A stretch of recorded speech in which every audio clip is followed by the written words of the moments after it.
عليكم. بسم الله والحمد لله والصلاة والسلام على أشرف المرسلين وعلى آله وصحبه أجمعين. أما بعد. ആദരണീയരായ ഗുരുനാഥന്മാർ, പ്രിയപ്പെട്ട രക്ഷിതാക്കൾ, സ്നേഹം നിറഞ്ഞ കൂട്ടുകാർ, ഇന്ന് നാം ഒരുമിച്ച് കൂടിയത് മൻഷലൂലും സംഘടിപ്പിച്ച നബിദിന പരിപാടിയിലാണല്ലോ. ഈ വേളയിൽ അല്പം സംസാരിച്ച് ഞാൻ എന്റെ വാക്കുകൾക്ക് വിരാമമിടാം. അല്ലാഹു തൗഫീഖ് നൽകട്ടെ. ആമീൻ. പുണ്യങ്ങളുടെ പൂജിതാവായ മുത്തനബി സല്ലല്ലാഹു അലൈഹി വസല്ലം എക്കാലത്തെയും പ്രതീക്ഷയാണ്. അവിടുത്തെ ദേഹവും ദർശനവും സ്പർശനവും എല്ലാം അനുഗ്രഹീതമാണ്. ദേഹം ചോർന്നു പോകുന്ന ഇക്കാലത്തെ മുത്തുനബിയിലേക്ക് തിരികെ നടക്കേണ്ടതുണ്ട്.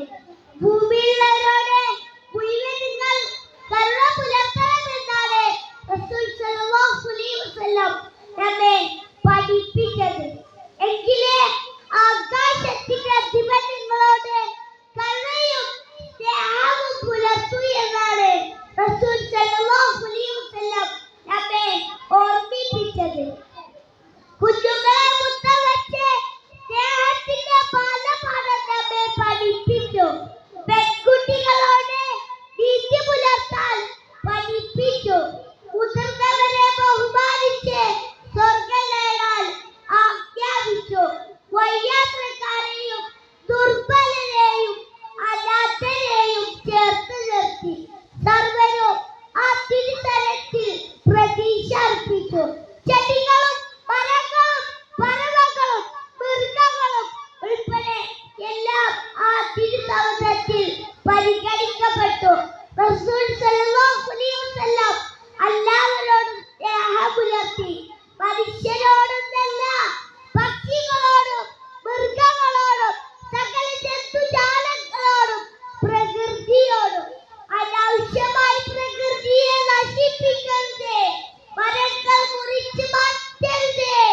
ചെറിയ ജന്തുക്കളെ പോലും കൊന്നുകളയരുത്. കടിയുറുമ്പാണെങ്കിൽ പോലും തീ വെച്ച് നശിപ്പിക്കരുത്. ഒരിക്കൽ ഒരുത്തൻ വെള്ളത്തിൽ വീണ് പ്രയാസപ്പെടുന്നത് കാണാൻ ഇടയായി. അവിടുന്ന് കൈവച്ച് അതിനെ രക്ഷപ്പെടുത്തുമ്പോൾ കൈക്ക് കുത്തി. ഇത് കണ്ട് സഹാബികൾ ചോദിച്ചു, യാ റസൂലല്ലാഹ്, അങ്ങ് എന്നെ വേദനിപ്പിച്ചിട്ടും അതിനെ എന്തിന് രക്ഷപ്പെടുത്തുന്നു? തിരുനബി സല്ലല്ലാഹു അലൈഹി വസല്ലമിന്റെ മറുപടി ഇങ്ങനെയായിരുന്നു, തെളിഞ്ഞ സ്വഭാവം കാണിച്ചു. ഞാൻ എന്റെയും.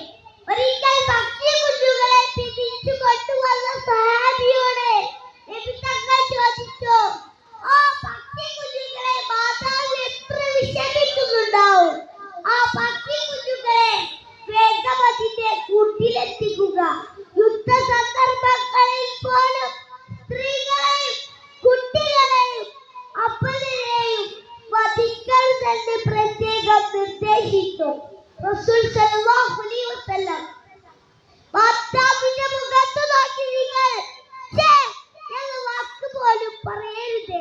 ഇങ്ങനെ സ്നേഹത്തിന്റെ 1000 ഉപദേശങ്ങൾ മാനവ സമൂഹത്തിന് വേണ്ടി മുത്തനബി സമ്മാനിച്ചു.